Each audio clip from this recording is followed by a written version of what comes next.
50 টাকা। 50 টাকা না? খারাপ। এনে রাখ, রাখ ধর। আপনি আমার ভাড়া দিচ্ছেন কেন? তা তো বুঝছি কি, মানুষই তো মানুষের উপকার হরে, শয়তান তার উপকার হরে না। বলছিলাম আপনি কি এই বিল্ডিং এই আছেন? জি জি, আমি এই বিল্ডিংয়ে আছি। So kind of you. জি, ওই শামীম আর সামান্তা তাদের বাসায় আমি থাকি। আপনি কি তাদেরকে চেনেন? হ্যাঁ হ্যাঁ, চিনি তো, চিনবো না কেন?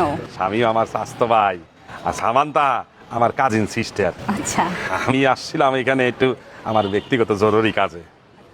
মানে আপনাকে বলা যায় ব্যাপারটা আসলে হয়েছে কি, আমি এখানে আসছি, আমি তো আল্লাহ মানু, বিয়ে করি নাই, পাত্রী দেখতে আসছি।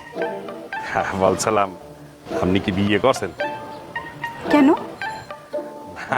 আপনার তো দেখতে শুনতে কিন্তু আপনার চেহারা ছবি কিন্তু এক্সের মাশাল্লাহ ভালোই আছে।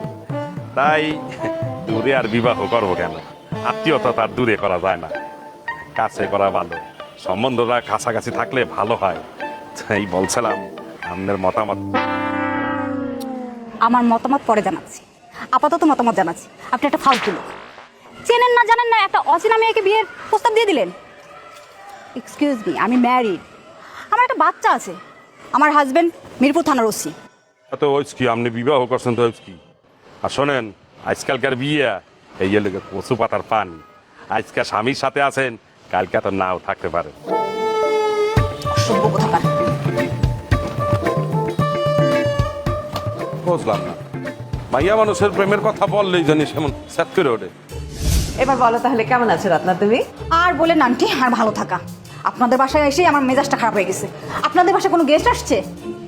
হ্যাঁ এসছে তো, কেন বলো তো? লোকটা তো চরম বেয়াদব, আমাকে চেনে না জানে না, আমাকে বিয়ের প্রস্তাব দিয়ে দিল।